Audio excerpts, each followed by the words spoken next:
Leg day is one where people are divided on whether you love it and you're looking forward to it, or you're like, I need to do it. I fall into the latter group where it's kind of hard for me to get motivated for leg day. I think like I'm feeling really good energy today. Some of it's psychological, but that's part of a deload, the psychological break. Coming to the end of this week 11 after the week 10 deload, I can confidently say that I've been able to come back this week and feel invigorated, feel like I have more to give. Yes, deload week I would classify as a success. All right, welcome to week 11 leg day. It is first leg day of our new routine.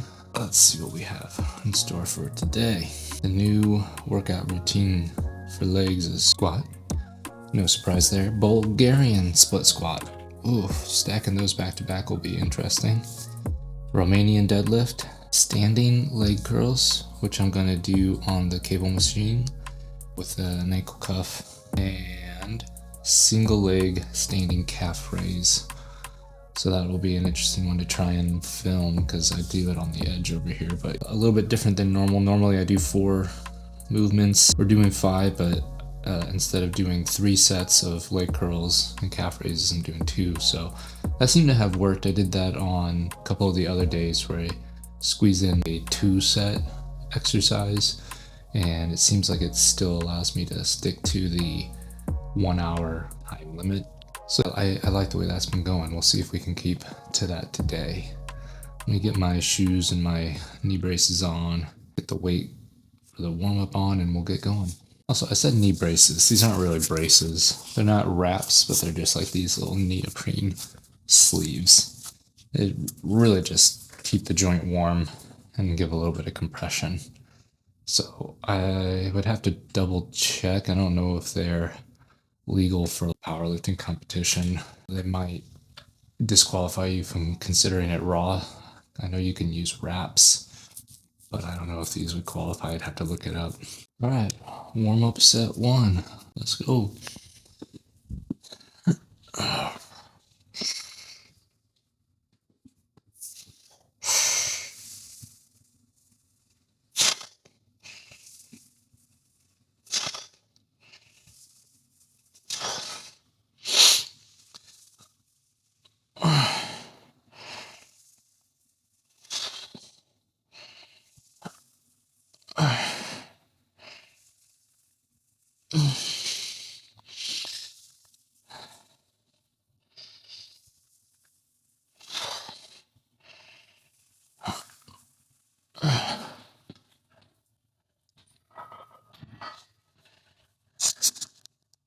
I'll give you guys a little teaser of the weight room light project. You can see I've got the light switches wired up over there, and voila, light number 1. Not fully installed, it's really just hanging there at the moment, but I got the wiring to that first light, and so I could get rid of my LED panel that I had. So that's exciting news. Hopefully I'll get that finished this week. We can do a video on it, show you guys what it looks like, what I did along the way, and hopefully it just like looks a lot better. Warm up set 2. I've got 155 on here, by the way.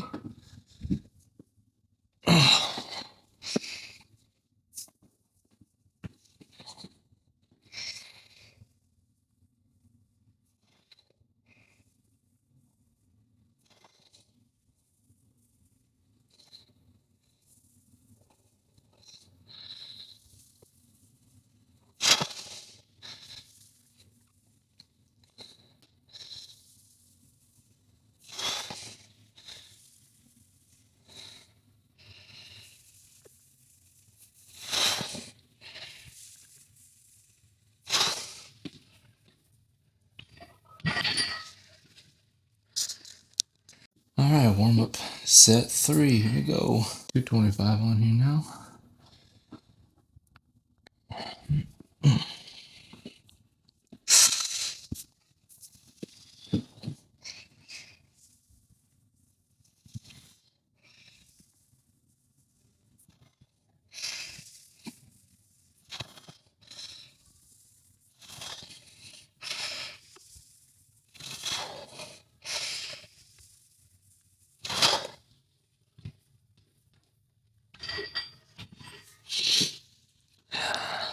All right, working set 1. We've got 295 on here. That's what we were doing the previous weeks. In our deload week, we did 2 sets of 3.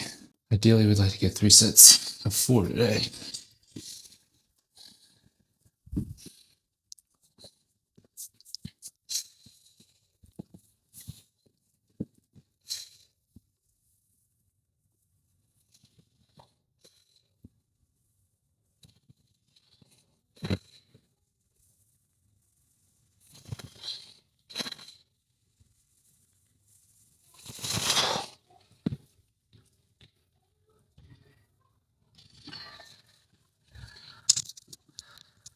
And I will say, I don't know why I didn't get an actual weightlifting belt sooner.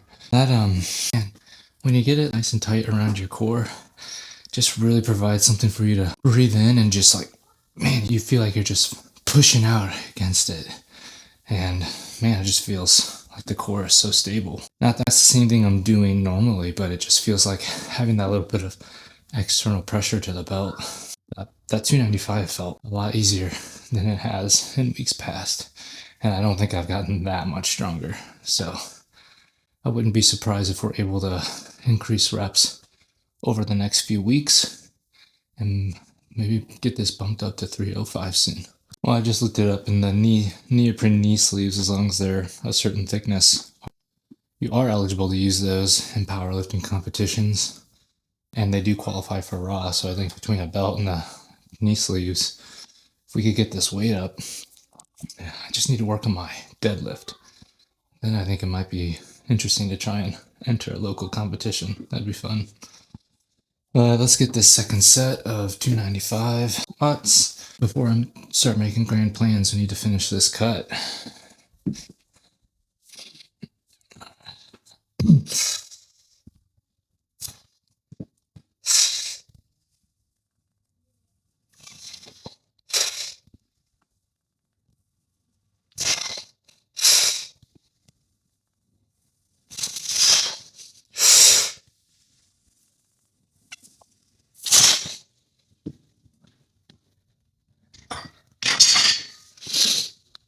All right. Set 3, 295 bench or squat. Can we get 5? We've been doing 4 and it's felt good. Can we get 5 just for kicks? Let's see.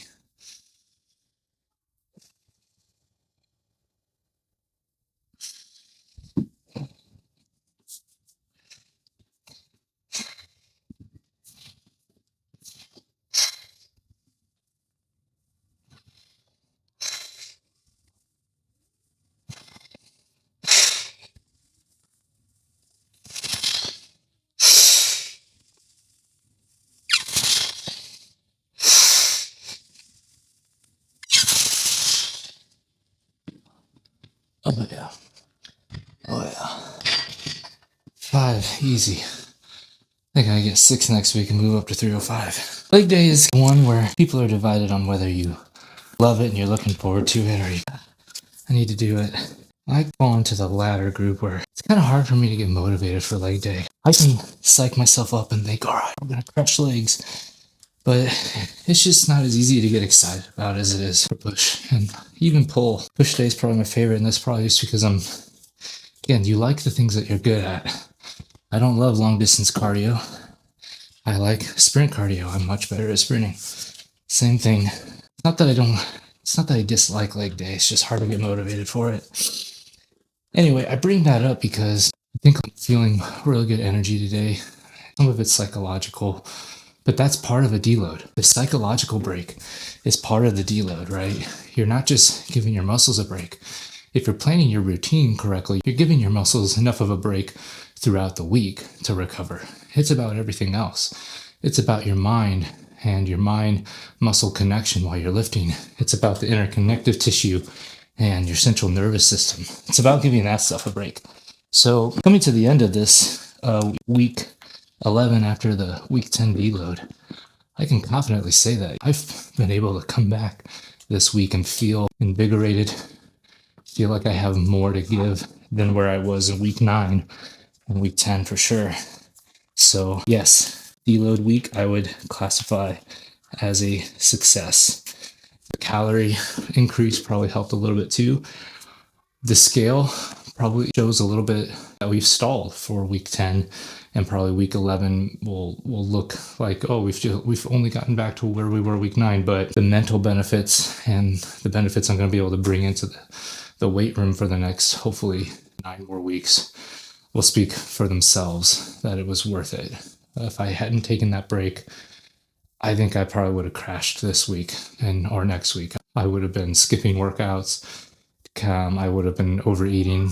I would not be able to stick to the 20-week plan. So if you're considering whether or not to do a deload week, just look at your weights. Have you been able to progressively overload? Are you in a cut? I would recommend more cutting when you're in a calorie deficit. It leads to, I think, more fatigue on your body. How long have you been going? If you've been going 4 weeks, probably not long enough. 8, 10, 12 weeks, I'd say, start thinking about deloading, especially if you have a goal that's going to be longer than that 10 to 12 weeks. Definitely think about deloading. All right, we've got Bulgarian split squats next. I need to set up for that. All right, first set, Bulgarian split squats. We're just shooting for 8 reps here. I think that's what I've been doing. So, got 35s. So 70 pounds. And I know that these look easy. Part of it is I just make them look easy. I'm so great. No, I don't know. It is lighter weight because it's a single leg exercise, and it doesn't take as much core strength and just physical exertion from your whole body. Something like a squat. But that's the point. It's isolating your legs, and really, if you're out, your quads quite a bit. So I know it looks not impressive and easy, but these are killer. Let me tell you, these are killer. They are the silent killer. So if you haven't incorporated these into your workout, highly recommend it. Very easy to do. You don't need much equipment. You just need, these are just 35-pound dumbbells. So you maybe need a little bit more or a little bit less. And you just need something to sit your back foot on. Bench or a stool or something. And yeah, they're great. They don't look like they're hard. They don't look impressive, but they will build strength and build muscle. So, man, who planned these right after heavy squats? Oh, it was me. That's keeping us at this weight probably. I don't know if we'll see a lot of progress on this workout, but hopefully it will lead to progress on the regular squats.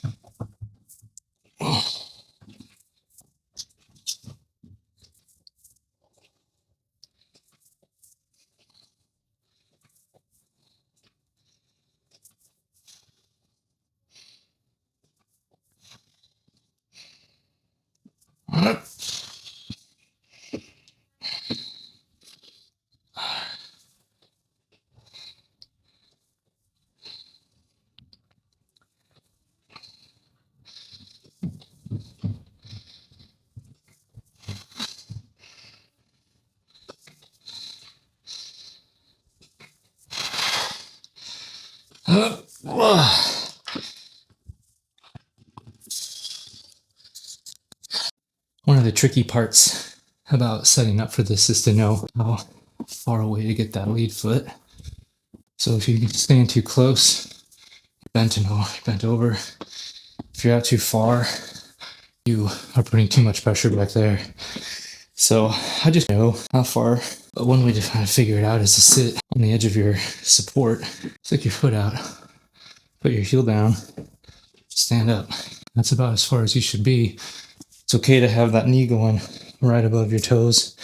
And if you're into knee over toe guy, this could actually even be turned into an ATG squat, right? So you could also get a lower, just put your back foot on the ground, or a lower balance.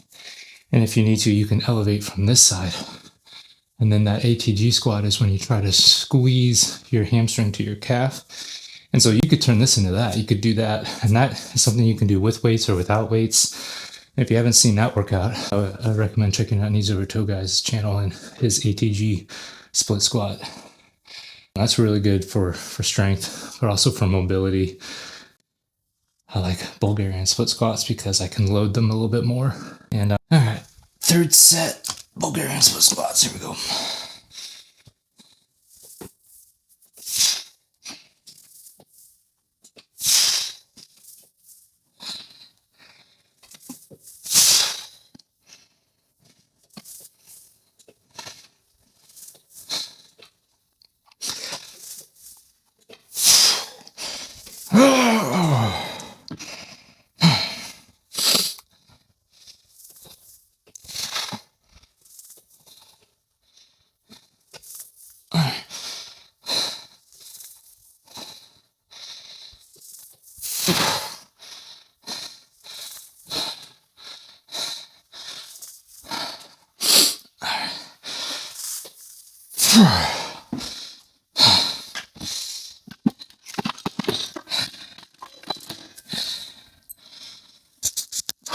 All right, I've got Romanian deadlifts, 3 sets of 6. In the last routine, I was doing 3 sets of 10, and that was 165. So I've just guessed and thrown 185 on here, and we'll see how that goes for the 6 rep target.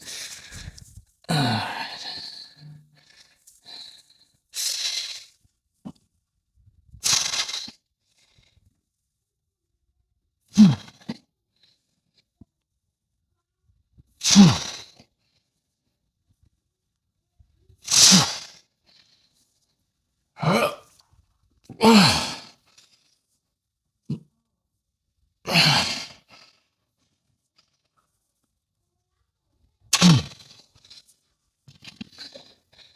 think we could go more, but like I said before, I don't like to go guns a-blazing on my hamstrings right out the gate, so I'll let myself get used to this heavier weight than what I was doing.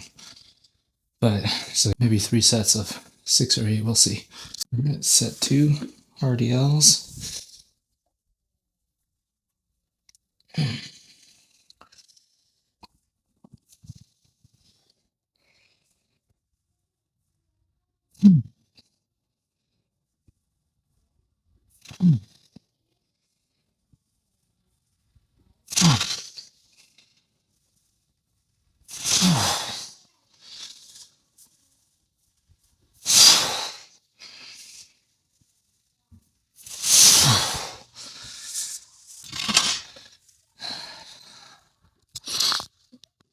My last set, RDLs, then we'll move on to some leg curls and calf raises. Finish it off.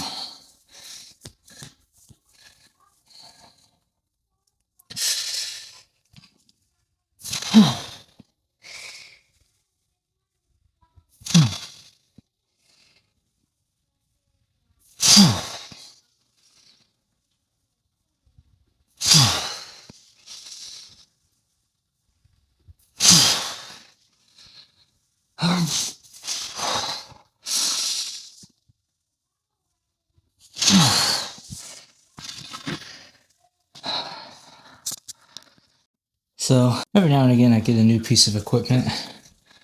I got these ankle cuffs off Amazon. I don't know, it's like 30 bucks or something like that. And these are going to allow me to do some more workouts with my cable machine that I haven't been able to do before. So we're about to do hamstring curls, which I've never done on the cable machine before. But I liked these ones because they don't just go around your ankle. They also have a little strap that feeds. See if I can get it out here. Oh, I think I've put them on upside down is all. Yeah. So let's put them on the right way.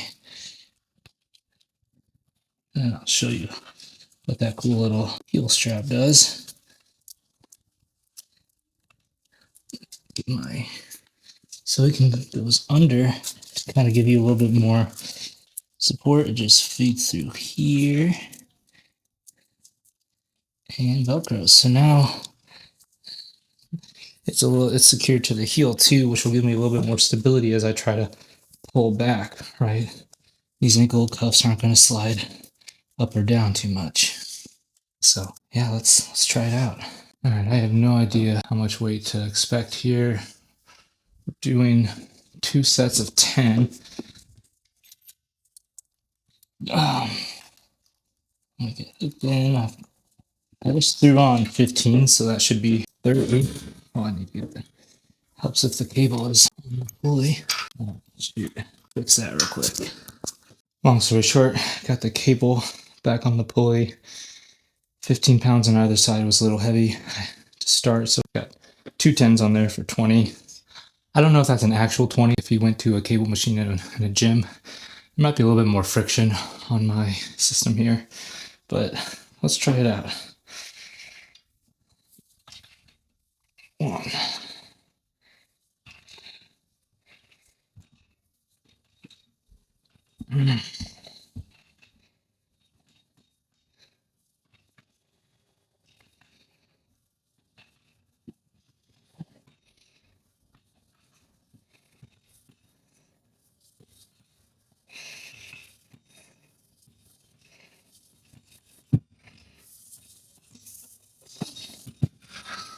First leg.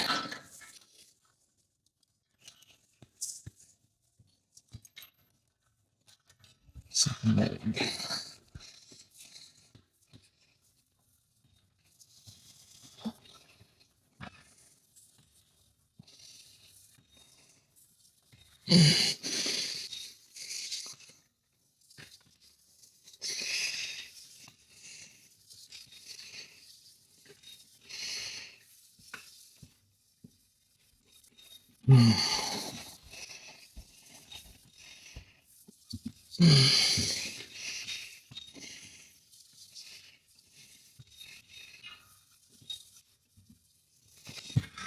All right, no broken parts, no pulled muscles. That's a success for the first set. Hello. All right, we got our second set here. Got a new angle so you can see what this looks like. Just hook in there. I did increase the weights to 15, so we got 30. Let's try that.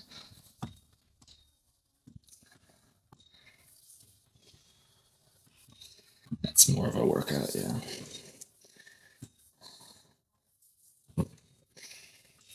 Amazing what 10 pounds of difference makes.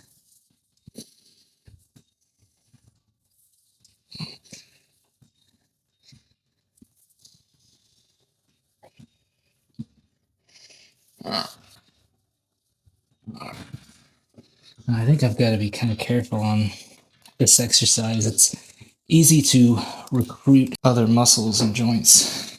Like if I go too fast, I get my hip flexor involved. And I want to try and isolate this, if I can, to the hamstring.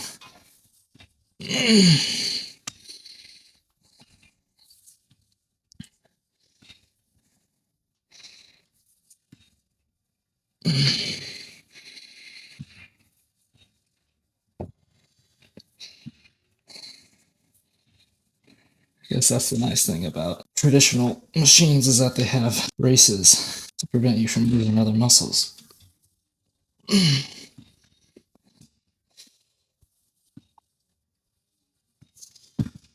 think that's 10.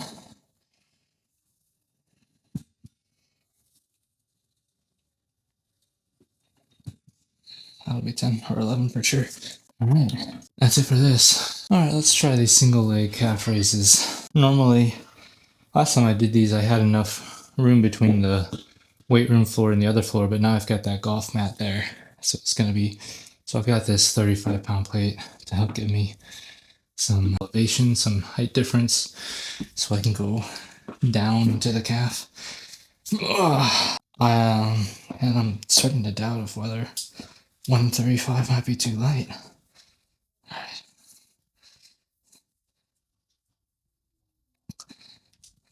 Maybe not.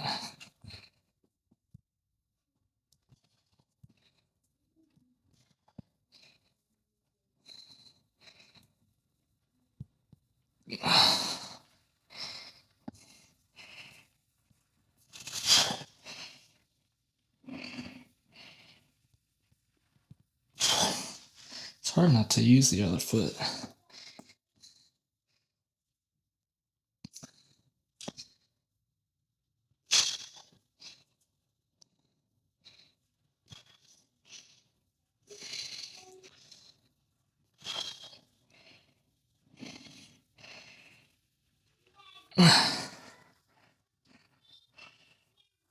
Oh,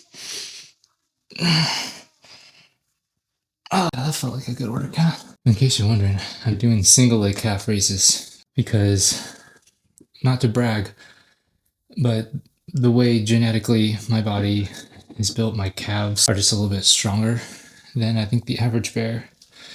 So it's hard for me to load up on enough weight to get the stimulus I want out of a dual calf or a dual muscle, dual leg exercise. So standing, I can get away with it. I can load up heavy weights on here, but then I use all my weights, and so I don't have anything, I don't have a platform to stand on.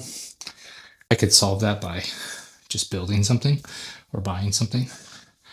And then for trying to do seated dual leg calf raise, it's just too heavy. Bar is too heavy for my to put on my thighs. I've tried putting wraps around here, or mats on my legs and stuff. It just becomes a pain and a burden. So I just switched to single leg exercises, and just the 135 at 10 reps felt like a good stimulus after I figured out the balance. So that's why I'm bothering to even try and balance and do single leg at all. Second and final set of the day. Be sure to stick around. We haven't done our check-in yet, and I will do the check-in for our weight and nutrition after this.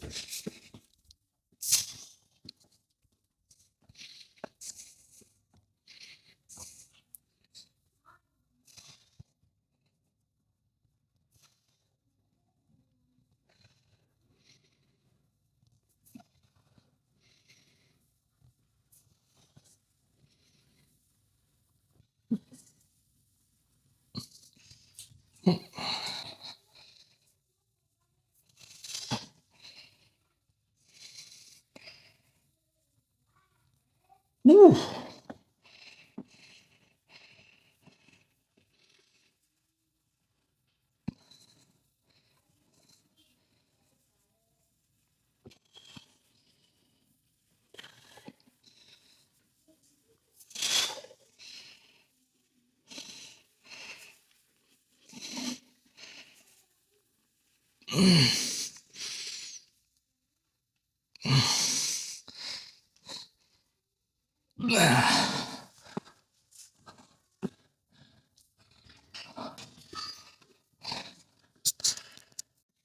Just to put my money where my mouth is, I have not spanned calves.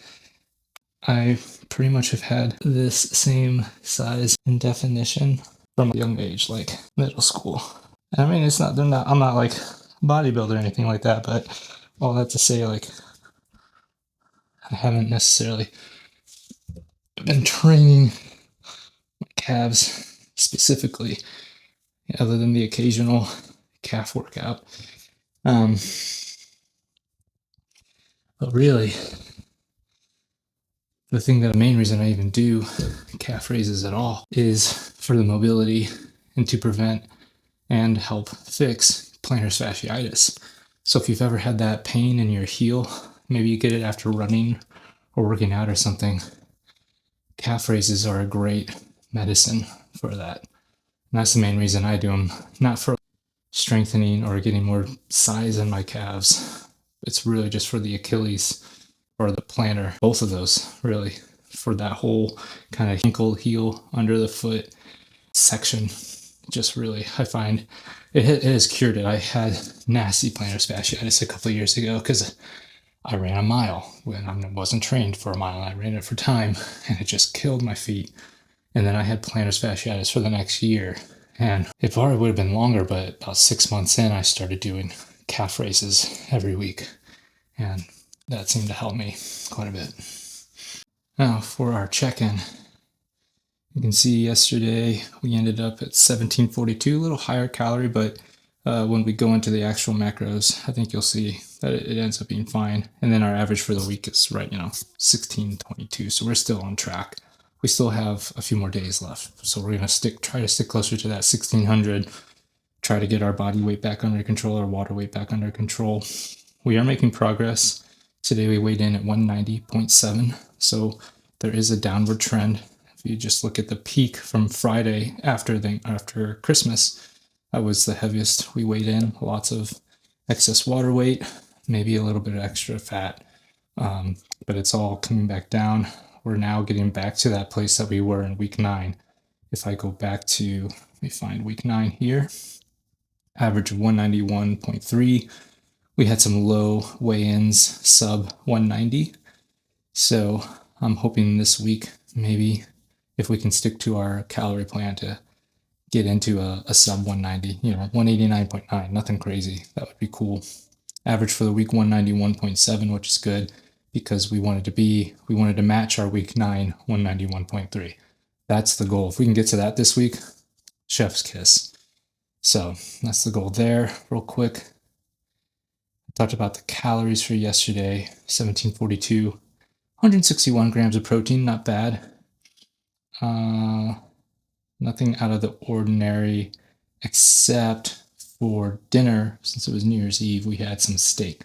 We don't have steak a lot. If we have meat, it's usually chicken or turkey or something, or ground beef or ground venison. So the steak was nice, and with that we had some asparagus and potatoes that just added carbohydrates and fat calories. So, but it was a good meal, good healthy rounded meal. You can see 66 grams of protein to 711 calories, and that's including this protein yogurt. And then, this is probably why we're over 1600. I did indulge in a couple of chocolate covered caramels. New Year's Eve, I wanted to allow myself to have a treat without, but while still sticking relatively to my calories. So I think we did that. We only went over 142, and we got a decent amount of protein. So I'm counting this as a win, and we will continue to try and keep this trend going the rest of the week.